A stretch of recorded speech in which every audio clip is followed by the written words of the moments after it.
Well, hello everybody. Welcome to VZW Recap. I am not Monica Vila, as you can plainly see.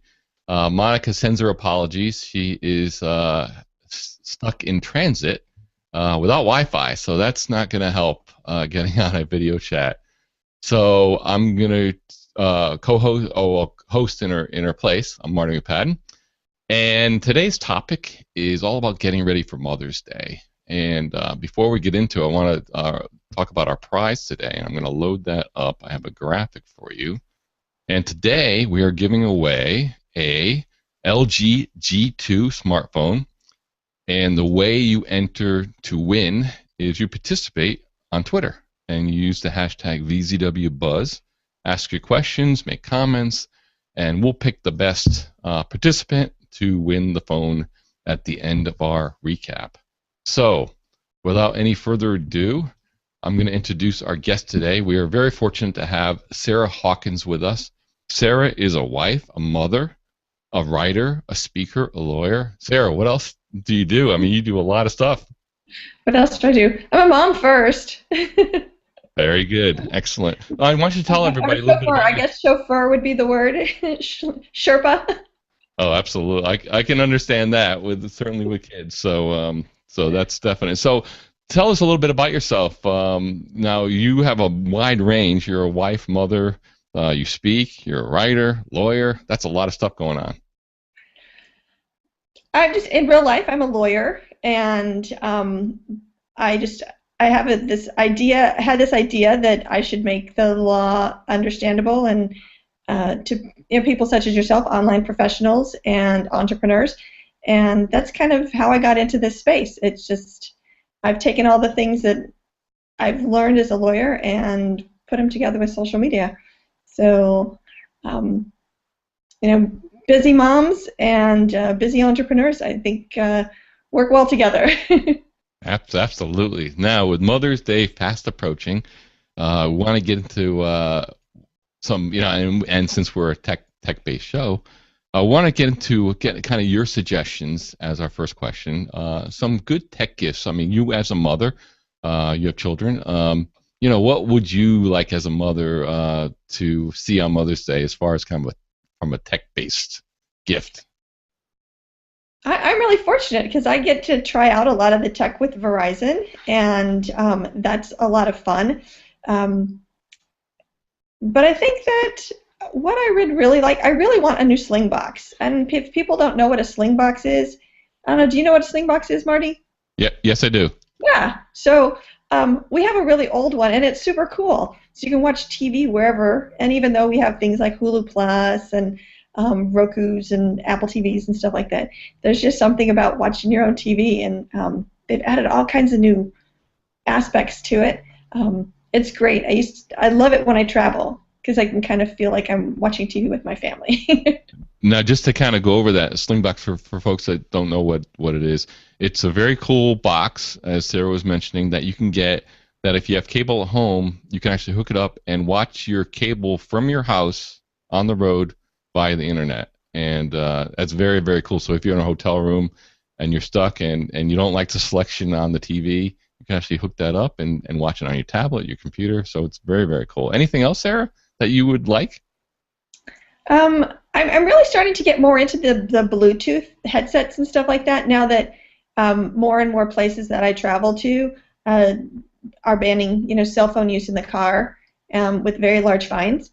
I'm looking for a better Bluetooth that fits my ear, that I don't look like I'm talking to myself too much, but that and it works well because I use both the iOS, all three of them actually. I use the iOS, the Android, and the Windows phones, just to find one that works with all kinds of different phones.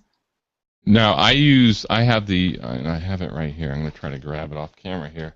I have the Jawbone headset, very small, and it's quite nice because it has the noise canceling, so it's great if you're in a noisy environment like a car. Your voice is very, very clear. Do you have a particular one that you prefer? I have used the the Jawbones since they first came out, like the old technology of it, but just never upgraded. And I've tried out some other brands that don't have the noise canceling, and I find that that's really something that I need to look for. Yeah, Is that noise canceling? absolutely. Because I do love my noise canceling headphones. Oh yes, in fact I have I'm not sure what you have. I have the Bose, which are fantastic, and if you fly a lot, they're indispensable on a flight, and helps you sleep and gets rid of all the noise. So, what do you use for that? You have a pair of noise With canceling headphones? The Bose over ear. Mm-hmm. I've had those for years and years and years, and they're an expensive investment, but so worth it.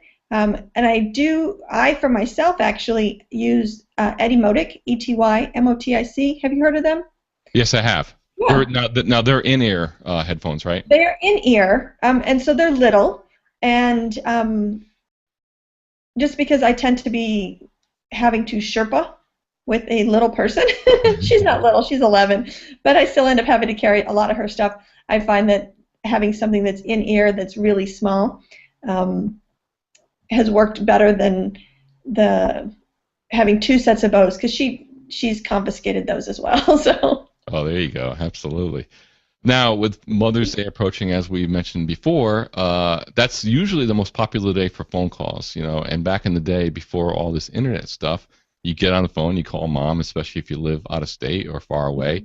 Now, with new technology, you have different technologies like video chat. Like we're using Google Hangouts as the platform for this show, and there's other platforms as well. Do you have a particular favorite as far as video chat and what you use for that? I'm a Skype person. I like the Hangouts on air, and I think that that's great. But I find that Skype works great because you can have it on mobile as well. And this week, I think is when this week or last week, they announced that they have opened up group chat for free as part of their basic platform. So that would, I think, be great for Mother's Day. Get the brothers and sisters and everybody together and call mom at once, and that might be fun. Yeah, that's a great feature. I mean, Hangouts, that's kind of the differentiator for Hangouts for a long time. You could get as many as I think 9 or 10 people on a Hangout and have a party, and then Skype, you'd have to be a premium customer. But I think Microsoft is certainly trying to make a statement by making that feature free, and it's going to be very interesting to see between Skype and Google Hangouts being two top platforms who comes out on top on that one. It'll be interesting. I think for just a basic, chat with the family, I think Skype might be great, especially since you can integrate with your mobile device, so you don't have to have really good Wi-Fi or a really good connection. With Hangouts, I think the better your connection, the better the communication, especially as you get more and more people on it. No, absolutely, absolutely. Now, speaking of tech, and we talked about video chat, let's talk about apps. I mean, both of us, I know you're very mobile aware and use mobile technology. You said you use all three major platforms. Mm-hmm. I use iOS primarily. I also have used Android and Windows Phone, and that's what makes that whole mobile platform nowadays great, is all the apps that you have. And I'm sure you have, as a busy mom, you have some favorites. Give us kind of your top 2 or 3 apps you use on a regular basis that you really can't live without.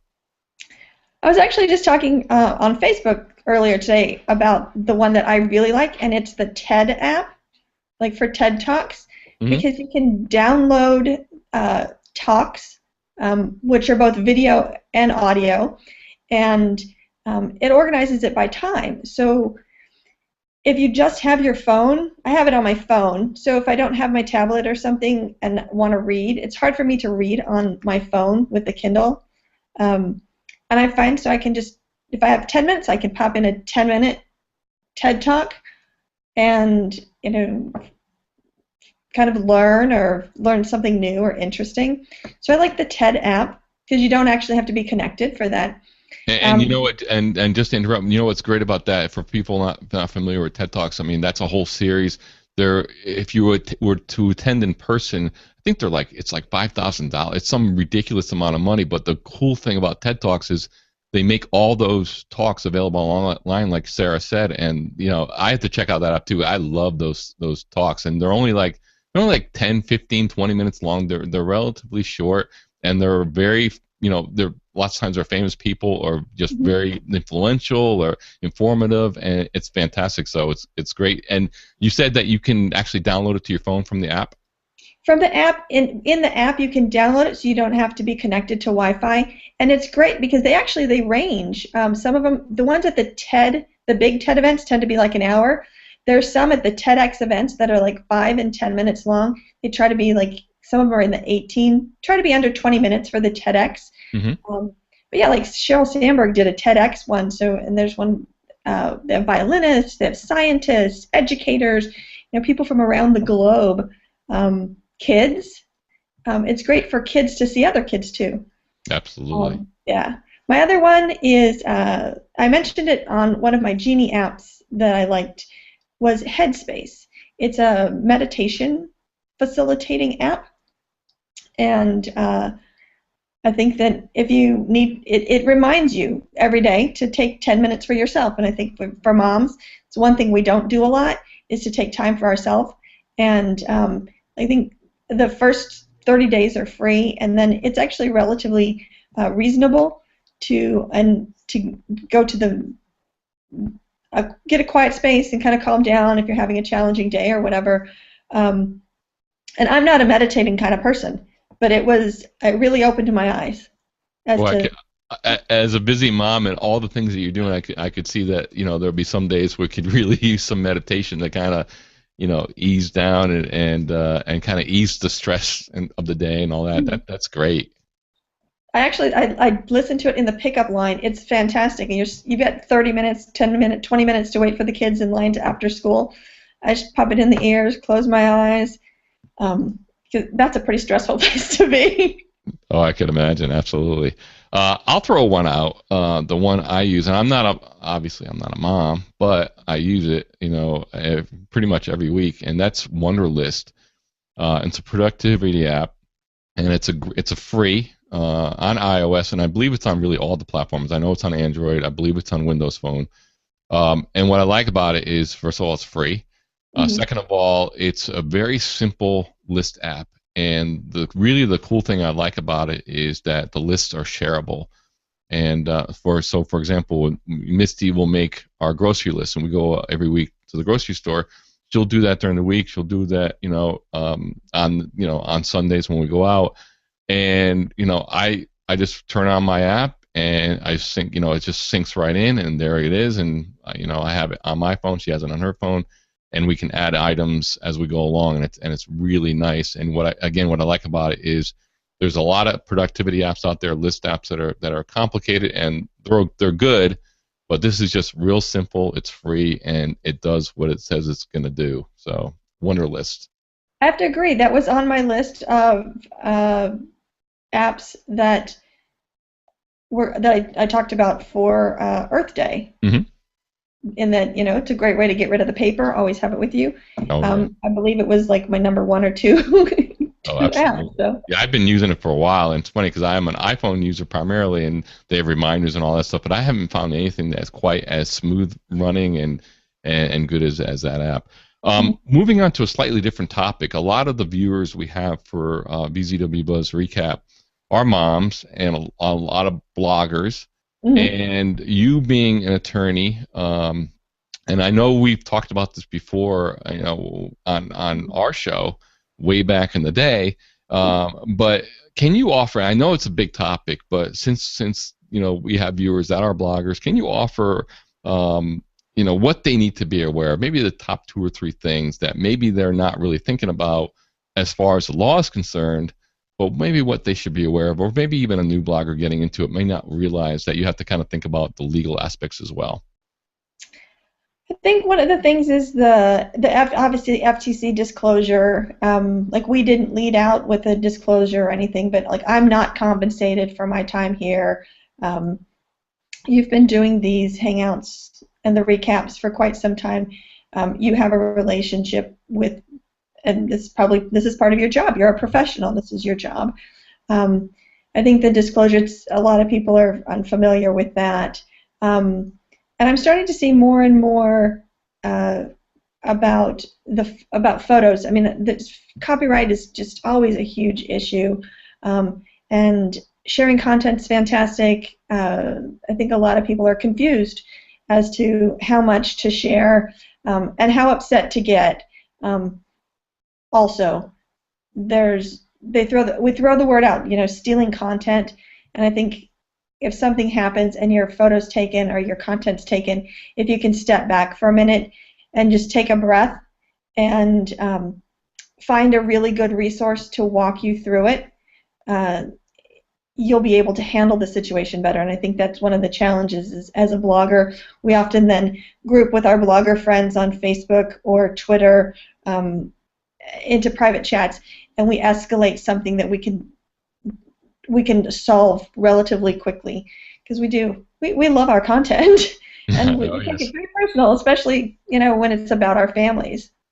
Yeah, and I guess the kind of the advice of kind of pick your battles maybe, and maybe I love the idea of stepping back a little bit, because and I've seen it with friends and other content creators and there are people out there that just skim the content, present it as if it's their own. And I guess it's just determining, how deep you want to go into that battle, how important it is, because you can get really, really into the weeds, I guess. You can, and if it's a scraping site, they're not going to care about you. I mean, you have to figure out how you're going to approach it, and some of these trolls are just really looking to escalate, and you'll never win with a troll. It's kind of what blogging boils down to. The trolls you'll never beat a troll. Yeah, because they're out there, they're looking for the attention. So if you're going to give it to them, then that's exactly what they want. With the blogging, and a lot of the folks that are watching today are influencers or maybe part of influencer programs. Can you talk about if you had to give one piece of advice as far as people participating, maybe writing reviews on their blog or writing articles? I think many people sometimes will get free equipment or devices in exchange for this relationship in an influencer group, maybe writing a post or participating on social media. As far as maybe disclaimers or any kind of advice you can give people, especially people that are fairly new to it, what would you say to them? I think on the blog it's always easier because you have pretty much unlimited space, that you state it up front. A lot of people want to put some fancy words, and you really don't have to. I mean, you just simply say, I was asked to review this, I was provided it, they sent it to me. I think that the more you use your words, the easier it is to get your point across of what you have to disclose. On mine, at the bottom, I always cite the law that it relates to, just so that other people know, kind of not as a best practice, but so if people were wondering. But the average blogger doesn't have to do that. And the FTC has actually said, put it in your own words. I think that's one of the things that we make a little bit more difficult than it really should be, because your community is going to stay with you. They're coming to you because you have this expertise that you're going to be sharing with them information about new tech, especially new products and stuff like that, that they're not going to get bent out of shape, that you got something for free. I think that's the mistake that we make, is that people think people are going to judge us because we got something for free. Yeah, I think that's a good point. And, I think people kind of get worried about that. Oh, I need special language, or I need to, do this or do that. But just I guess the transparency is the most important part. Just being transparent of what your relationship is and what you're doing, what you're accomplishing with that. Right. And do it up front. Don't wait till the end of the post. Just set it out up front. And like I said, try to set it out in your plain language. And having a little thing up top, a little disclaimer or something. This is a sponsored post or something like that. It's very easy. However you want to do it, just to make it, make it known that that you have a relationship with this company. Yeah. And even if it's just a free product, you know. Absolutely. Sarah, we got a ton. This Twitter is blowing up here. We got a ton of Okay. questions coming in. Bring it And on, Marty. I'm gonna go to the first one from Julie. What are some fun games apps that moms will love? Oh, my newest one is 2048. Have you played that, Marty? No. Well, you know what? Misty's the game player in this family, so My daughter, and she's my off to the daughter side was here, playing. but yeah. My daughter was playing it at school, and she was like, "Oh, we need this, we need this." It's kind of like a Sudoku math kind of thing. Hmm. It is so addictive. You start out with this like an 8 by 8 box, and it starts out with the number 2, and you have to build them together. And so you put 2 and 2 is 4, 4 and 4 is 8, 8 and 8 is 16, and you build to the number 2048, 2048. And they actually have some that go up to like in the thousands and stuff.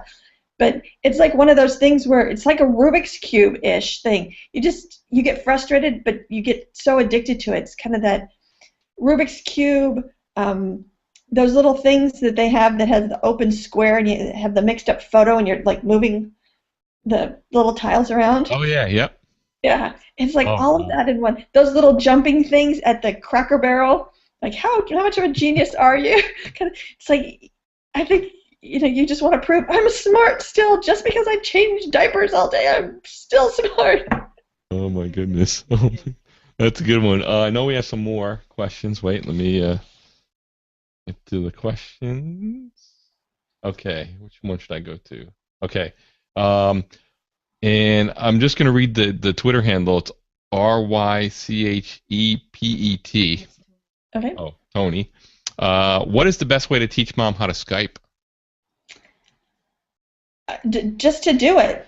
Skype downloads very easily. It doesn't take a lot. You open it up, you log in, and I think the best thing is you probably have to be on the phone with mom at first to walk her through. But number one, the volume. Make sure mom has the volume on her computer, and then that she presses the little button. I mean, Skype is amazing in that there's only about 2 or 3 things that you have to press. The incoming call, and then the little camera, and then she's there. Exactly, and I think most people with modern computers, laptops, they all have webcams built in. They have the microphones built in, so you really don't have to get too fancy with the equipment. And like you said, it's just a download, install, and you're off and running. So I know we have some more questions.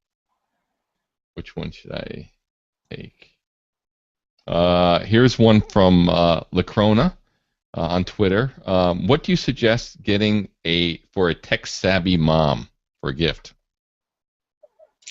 That's hard because I think a lot of it depends on what she's interested in. If fitness is a thing, the Fitbit, the Jawbone Up, the productivity trackers, the bracelets that are bracelets, are always really good. If mom's into sports, then like extreme sports, maybe she wants a GoPro. If I have a number of mom friends who are runners and cyclists and do marathons and triathlons and stuff like that.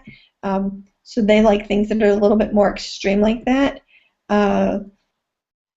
There are, I think, even just your basic smartphone accessories, like a really cool case. Depending on, a lot of it's lifestyle oriented. What is it that she needs? Does she need the keyboard for the tablet to make it easier? A really nice set of headphones if she's likes listening to music, or if she's on conversations on her phone or on a tablet quite a bit. Okay, and I would like to reiterate the tablet idea, especially for moms that may be new to computing or a little intimidated. I know personal computers. I mean, they come a long way, but you still have to keep up with the software updates, and there's always something that's happening where this doesn't work, that doesn't work. I know that for me, I use iPads, and that seems to work very well. there's a ton of great Android tablets, Samsung and LG, and there's a ton of them out there. And what I like about the tablets is they're kind of locked down, so they tend to be a lot more secure, a lot easier to use than a full-size computer. And and again, most people are using a computer for internet surfing, just going on to normal websites, email, and like we said, possibly video chatting. And all the tablets, any platform, have all those apps ready available, and it's just a matter of going on the screen, touching it, and with the touch-based interface, it's very intuitive. And again, I think the biggest item besides it being intuitive is the security as well. I think, and you're right. And I find that I use my tablet a lot in the kitchen, cooking. Pinterest is huge. You got a lot of recipes, all these great food bloggers out there. Especially when I'm baking, though, I just slide my tablet in a big zip top bag. You can actually still use the touch features with it, and then I don't have to worry about spilling anything on it. And it's great. You're cooking with kids, and having the tablet there, so you can have the pictures. I think it's great. Great idea, Marty. Excellent, and that's a great idea with putting your tablet in a baggie. And I know on all the tablet platforms, they got great cooking apps, and being touch-based, it's perfect. It's like an electronic cookbook, and you can have videos and all that. So it's a great tool in the kitchen. I'll tell you, Sarah, I don't know where the time went. We're already 25 minutes in, so we're gonna wrap this show up a little, and certainly want to thank you for joining us. Before we say goodbye, we want to give away our prize today, which is an LG G2 smartphone. And I know Misty is furiously looking through the entries, and we're picking a winner now. What was that? Oh, the LG is a great phone. I got to try it out. Whoever wins this, you are going to have so much fun. It's a fantastic phone. Great camera. Great it feels great in your hand. You'll like it. Who's our winner, Marty? That is a tremendous endorsement, and the lucky winner today is Julie. The Twitter handle is JASFIELDS, Jazz Fields, and her question was, what are some fun games and apps that Mom will love? So congratulations, Julie, on winning the LG G2 smartphone. You're gonna love it. I know Sarah does. And if you would DM you, Misty, if you would DM Misty Girl PH your information and your address, so we can get that out to you, and Monica will take care of getting that to you. And okay, that's it. So Sarah, okay, I'm sorry. Sorry. That's what happens when you're a guest host. I want to remind everybody that we do this every week, right after the VZWBuzz Twitter chat, and the Twitter chat is at 3 p.m. Eastern, 12 noon Pacific, and the video recap that we do right here is 4 p.m. Eastern Time, 1 p.m. Pacific every Friday, and we'd love to have you join us. Sarah, thank you very much for being our guest. You were terrific. We loved having you. Thanks, Marty. It was good to chat with you again. And while it was nice to chat with you, I also miss Monica. Absolutely. And I know Misty's back there too. Absolutely. And also, just to remind everybody, even though we're getting off the air, but keep your questions coming. We invite you to ask your questions on Facebook, on search Online Mom, and if you're not able to get your questions answered, The Online Mom on Facebook, The Online Mom, so search The Online Mom, and ask your questions. If we didn't get them answered, you can ask them there, and Monica Vila, who has that page, will certainly jump on and answer them. Again, Monica sends her apologies. She wished she could have joined today, but again, no Wi-Fi prevents that. So thanks everyone for joining us, and please join us again next week.